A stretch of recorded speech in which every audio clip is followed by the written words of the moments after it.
பஞ்சாயத்துல பூங்கொடி அவன் எல்லார் கால்லயும் விழுந்து மன்னிப்பு கேட்கணும்னு கேட்க, அவனும் அதே மாதிரி அழகர் கால்ல விழுந்து மன்னிப்பு கேட்டுறான். வேற ஏதாவது சொல்லணுமாமான்னு அங்க தலைவர்கள் நல்ல தலைவர்களா இருக்காங்க, பஞ்சாயத்து போர்டு தலைவர்கள்லாம். பரவாயில்லையே, காவல் நிலையத்துக்கு பதிலா இவங்கள கொண்டே வைக்கலாம் போல இருக்கு. இப்படிலாம் யாரும் கேட்பாங்களா? கேட்கறவங்களும் இருக்காங்க தான். அதுக்கப்புறம் இந்த பிள்ளை என்ன பண்ணுது, அழகரு என் கழுத்துல தாலி கட்டணும் அப்படின்னு யாரும் எதிர்பார்க்காத போடுது. போடு ஒரு போடு, அட்ராசக்கங்கிற மாதிரி. ஆனா அவங்களுக்கு ரொம்ப சந்தோஷமா தான் இருக்கும். ஏன்னா நம்ம அண்ணன் பிள்ளைதான் மறுமைனா வரணும்னு ஆசை இருந்திருக்கு இல்லையா? இப்ப பாத்தீங்கன்னா அப்படியே ஆடி போறாங்க எல்லாரும். அவர் பாக்குறாரு, என்ன சொல்றேன்னு தெரியல. அழகர் அப்பாவுக்கு ரொம்ப இதா இருக்கு. அதுக்கப்புறம், என்னப்பா அந்த பொண்ணு சொன்னா நீ செஞ்சுதான் ஆகணும். இல்ல அதெல்லாம் முடியாது, நான் தான் மன்னிப்பு கேட்டேனே, இன்னும் என்ன தண்டனை வேணாலும் கொடுங்க, ஆனா நான் இவ காலத்துல மட்டும் தாலி கட்டவே மாட்டேன், தாலி கட்ட மாட்டேன்னு சொல்லிட்டு ஓவரா பண்றாங்க. இங்க பாருப்பா, அதெல்லாம் ஒண்ணும் பண்ண முடியாதுப்பா, நீ தாலி கட்டித்தான் ஆகணும் அப்படிங்கிறாங்க. நான் ஏங்க தாலி கட்டணும், அதான் மன்னிப்பு கேட்டல. ஏன்பா, அவ கல்யாணமே நின்னு போச்சுப்பா, அதுக்கு நான் என்ன பண்ண முடியும், நீ என்ன பண்ண முடியுமா, உன்னால தானே.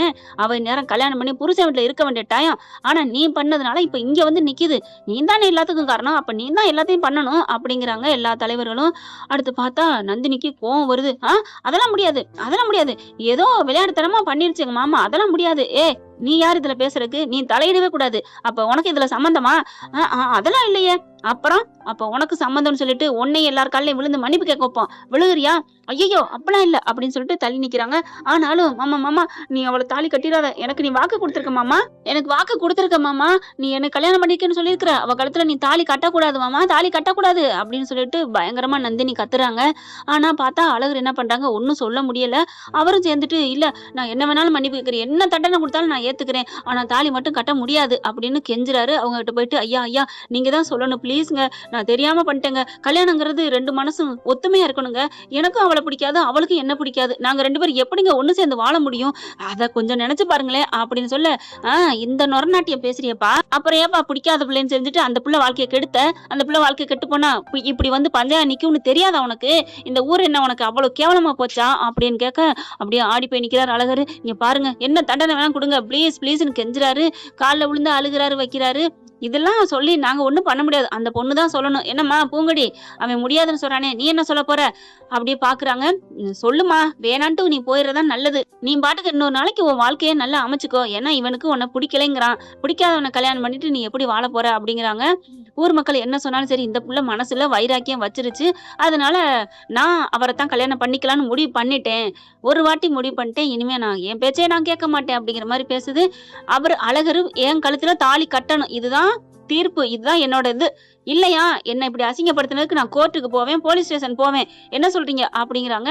பாக்குறாங்க, என்னப்பா இந்த பொண்ணு அவ்வளவு உறுதியா சொல்லுது, இதுக்கு மேல நாங்க ஒண்ணும் பண்ண முடியாது, பாதிக்கப்பட்ட பொண்ணு சொல்லுதுப்பா அப்படிங்கிறாங்க. நந்தினி பிடிச்சிட்டு, ஐயோ விட்டுருங்களேன் மாமா, நீ தாலி கட்டிடாத மாமா அப்படிங்கிறாங்க. இப்ப என்ன பண்றான், ஒரு யோசனை பண்றான், சரி கட்டிக்கிறோம்னு சம்மதிச்சிருவோம், அதுக்கப்புறம் கொஞ்ச நாள் கழிச்சு கல்யாணம் பண்ணிக்கிறோம்னு சொல்லிட்டு அதுக்கப்புறம் எஸ்கேப் ஆயிடலாம் அப்படின்னு நினைச்சிட்டு என்ன பண்றான் அழகரு, இங்க பாருங்க நான் வந்து கல்யாணம் பண்ணிக்க சம்மதிக்கணும்னு நந்தினிக்கு கோவம் வருது. மாமா என்ன மாமா, ஏன் இப்படி சொல்றீங்க, இங்க பாரு நீ சும்மா இரு அப்படிங்கிறாங்க. எல்லாரும் பாக்குறாங்க, டே பிடிக்காதவங்க அப்புறம் டேன்னு கத்துறாங்க, யாருக்குமே பிடிக்கலதான், ஆனாலும் இந்த புள்ள பூங்கொடி சொல்லியா, அதனால ஒண்ணும் பண்ண முடியல. சரிப்பா, சரி கல்யாணத்தை முடிச்சிடலாம். என்னது முடிச்சிடலாமா, இப்ப வேணாங்க அப்படிங்கிறான் அழகரு. இப்ப இல்லைன்னா அப்புறம் எப்ப, அது நல்ல நாள் பார்த்து ஒரு வாரம் கழிச்சு வச்சுக்கலாம், இல்லைன்னா ஒரு மாசம் கழிச்சு வச்சுக்கலாம், உடனே எல்லாம் பண்ண முடியாது, எல்லாருக்கும் சொல்லணும் வைக்கணும் நினைக்கிறவ ஏன் இந்த மாதிரி ஒரு பொண்ணை தூக்கிட்டு போனேன், எவ்வளவு பெரிய அசிங்கம், ஒரு பொண்ணோட பாவத்தை கொட்டிட்டு இப்ப நீ அப்படியே நீட்டி முழங்கி மெதுவா கட்டலான்னு பாக்குறியா அப்படின்னு பஞ்சாயத்து தலைவர்கள் எல்லாரும் சொல்றாங்க. இல்லங்க, இப்ப நான் கல்யாணம் பண்ற மூடுல இல்ல, எனக்கு அதெல்லாம் முடியாது அப்படிங்கிறாங்க. அவங்க உடனே பூங்குடி என்ன பண்றாங்க, இல்ல இவன் ஏமாத்த பாக்குறான் அப்படிங்கிறாங்க. பாருங்க, உங்களுக்கு இன்னும் ஒரு மாசம் டைம் இருக்கா, ஒரு மாசம் கழிச்சு கல்யாணம் பண்ணிக்கலாமா, அதெல்லாம் முடியாது, இப்பவே இந்த நிமிஷமே தாலி கட்டணும், இல்லைன்னா நான் என்ன பண்ணுவேன்னு எனக்கே தெரியாதுன்னு பூங்குடி உறுதியா இருக்கிறதுனால, சரிப்பா அங்க போயிட்டு ஒரு தாலி அம்மன் கழுத்துல இருந்து எடுத்துட்டு வாங்க அப்படிங்கிறாங்க. ஒண்ணு அர்ஜென்ட் கல்யாணத்துக்கு அம்மன் கழுத்துல இருக்க தாலி தான் பறி போகுது. அதுக்கப்புறம் தாலியை கட்டிடுவாங்க, எடுத்துட்டு வராங்க, கொண்டாந்து குடுக்குறாங்க, தாலியை கட்டுறா அப்படிங்கிறாங்க. அவங்க அப்பா அம்மா பாக்குறாரு, நீ பண்ணதுக்கு கட்டித்தான் ஆகணும், கட்டுறா தாலி அப்படின்னு எல்லாரும் சொல்ல ஊர் மக்கள் எல்லாம் பாக்குறாங்க. இனிமே இந்த மாதிரி பண்றவங்களுக்கு இதான் தண்டனை, என்ன நினைச்சிட்டீங்க அப்படின்னு ஒரு ஒரு சாரர் பேசுறாங்க. இன்னொருத்தவங்க ஏமா இவனுக்கு பிடிக்கவே இல்லை, இவன் ஒரு கெட்டவனா இருக்கான், அப்படி இருந்து இந்த எதிரி குடும்பத்துக்குள்ள போய் நீ எப்படிமா வாழ போற, உன் முடிவை மாத்துக்கமா, உனக்குன்னு ஒரு நல்ல மாப்பிள்ளை ஒரு ஆம்பளை இருப்பேன் அப்படின்னு பூங்கொடிட்டே எல்லாரும் சொல்றாங்க. ஆனா அந்த பிள்ளை கேட்கலங்க. அது ஒரே முடிவு, அவனை கல்யாணம் பண்ணி அவனை பழி வாங்கணும், அதுதான் அவங்களோட ஆசை. ஆனா அவங்க அம்மாவுக்கு ஆசை சந்தோஷம். இப்ப என்ன பண்றாரு, வேற வழி இல்ல, தாலியை வாங்கிடுறாங்க, கல்யாணத்தை முடிப்பா அப்படிங்கிறாங்க. தாலி கட்ட கிட்டக்க போறாங்க. நந்தினி வந்துட்டு மாமா மாமா மாமா அப்படிங்கல, என்ன மன்னிச்சிரு நந்தினி, நான் இவளோட வாழ்றக்கா நான் தாலி கட்டல அப்படியே சொல்றான் தைரியமா. பாத்துக்கலாம் விடு, எனக்கு என்னைக்கு இருந்தாலும் நீ தான் என் பொண்டாட்டி, இது போதுமாமா, நீ கட்டிக்கோ, எனக்கு என்ன அப்படின்னு சொல்ற மாதிரி நிக்கிறப்புல தாலியை கட்டுறாங்க. அப்புறம் என்னப்பா, பஞ்சாயம் முடிஞ்சு போச்சு, 2 குடும்பமும் 2 துண்டா இருந்துச்சு, இப்ப எல்லாம் ஒன்னா ஆயிடுச்சு, அவங்க கிளம்புங்க. இங்க பார்ப்பா, அந்த பொண்ணை நீ கஷ்டப்படுத்த கூடாது, கஷ்டப்படுத்தன்னு தெரிஞ்சுனா அம்மா நீ பஞ்சாயத்துக்கு வா, நாங்க இருக்கோம் அப்படின்னு எல்லாரும் சொல்லிட்டு போறாங்க. அதனால அழகர் ஒண்ணும் சொல்ல முடியல. நந்தினி பாக்குது, அட போயா, நாங்க கஷ்டப்படுத்ததான் கட்டிக்கிட்டே போறது அப்படிங்கிற மாதிரி கல்யாணம் பண்ணிட்டு கிளம்புறாங்க. காலில் விழுந்து ஆசீர்வாதம் வாங்க சொல்றாங்க. ஆனா பூங்கொடிக்கு ஆசீர்வாதம் வாங்க மனசும் வரல, எண்ணமும் இல்லைங்க. ஏன்னா நல்லபடியா கல்யாணம் பண்ணா தானே ஆசீர்வாதம் வாங்கணும். வீட்டுக்கு வந்துட்டு அம்மா அப்பா போயிட்டு வராங்கல்ல, அவங்க அம்மா என்ன பண்றாங்க, பார்த்து பத்திரமா ரெடி, உடனே விடுங்கிறதா நீ பேசுறியா அப்படிங்கிற மாதிரி மனசு நினைச்சிட்டு கிளம்புறாங்க. புருஷன் வீட்டுக்கும் போறாங்க. போனதுக்கு அப்புறம் பாத்தீங்கன்னா எல்லாருக்கும் ஒரு மாதிரி ஆகுது.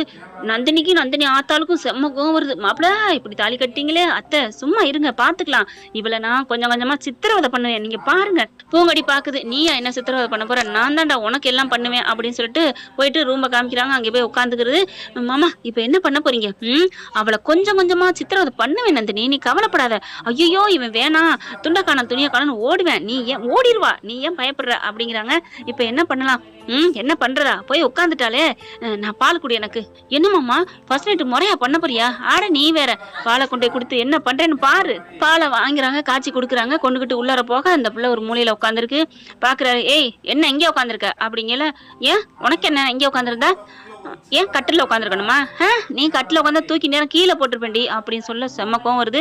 இங்க பாரு, உன்னை நான் பழி வாங்குறதுக்கு தாண்டி தாலி கட்டுனேன், அதென்னடி உனக்கு அவ்வளவு திமுரு, நான் உன்னை தூக்கிட்டு போயிட்டா என்ன நீ தாலி கட்டிட்டு நல்லா வரலான்னு நினைக்கிறியா, என்னதான் உனக்கு பிடிக்காது, அப்புறம் எப்படி என்ன கல்யாணம் பண்ணிக்க நீ ஆசைப்படுற, எனக்கு ஒன்றும் புரியலையே அப்படின்னு சொல்ல, பேசி முடிச்சிட்டியா அப்படின்னு பூங்கொடி எந்திரிக்கிறாங்க. என்ன இப்படி எந்திரிக்கிறா புயல் மாதிரி அப்படின்னு ஒரு மாதிரி ஆகுறாரு. இங்க பார், நான் ஒன்றும் உன் மேலே ஆசைப்பட்ட உங்களோட வாழணும் கொஞ்சம் கொலாவணும்னா நான் கல்யாணம் பண்ணலை அப்படி பார்க்குறாரு. அப்புறம் எதுக்கு கல்யாணம் பண்ணேன், நீ என்ன பழி வாங்கணும்னு தாலி கட்டினேன்னு சொன்னில்ல, ஆமாம் அதே மாதிரி தான் நானும் ஒன்றை பழி வாங்குறதுக்கு தாண்டா தாலியை கட்டுனேன், தாலியை வாங்கினேன் அப்படின்னு சொல்லிட்டு செம்ம கோமா கத்துறாங்க. ஓ உனக்கு அவ்வளோ ஆணவம் ஒரு கடி, உனக்கு என்னடி அவ்வளோ ஆணவம் அப்படின்னு கழுத்தை பிடிக்கிறான்.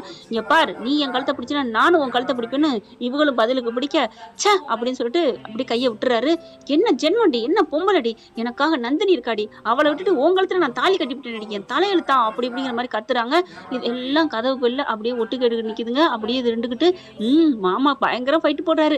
அப்பா அம்மா நீ கவலைப்படாதம்மா, இப்பதான் நிம்மதியா இருக்கு அப்பாடா அப்படின்னு அதுக போதுங்க. இங்க பாக்குது பூங்கொடி, இங்க பார், என்ன ஏதாவது பண்ண பஞ்சாயத்துக்கு போயிருவேன் சொல்லியிருக்காங்க ஞாபகம் இருக்குல்ல, ஐயோ இவ இதை வேற சொல்றாளே, இங்க பாரு அம்மா தாயே நீ பேசாம நீ மேலே படுத்துக்க, ஆளை விடு அப்படின்னு கீழே போய் படுக்கிறாரு. ஓகே ஃப்ரெண்ட், பார்க்கலாம், இப்படிதான் போகலாம். இந்த பதிவு உங்களுக்கு பிடிச்சிருந்துச்சுன்னா உங்க பொண்ணான கையால ஒரு லைக் போட்டு சப்ஸ்கிரைப் பண்ணி ஆதரவு கொடுங்க அன்பு உறவுகளே. Thank you friends. இந்த வீடியோ உங்களுக்கு பிடிச்சிருந்தா தயவு செய்து லைக் பண்ணுங்க. இன்னும் அப்டேட்ஸ்க்காக சேனலை சப்ஸ்கிரைப் பண்ண மறக்காதீங்க. நம்ம கிட்ட இருக்க எல்லா சேனல்ஸோட லேட்டஸ்ட் வீடியோ அப்டேட்ஸ்க்காக மேல ரைட் சைடுல காட்டுற லிங்கை கிளிக் பண்ணி வாட்ஸ்அப் குரூப்ல ஜாயின் பண்ணுங்க. உங்களிடம் விடைபெறுவது நான் உங்கள் மெஹர்.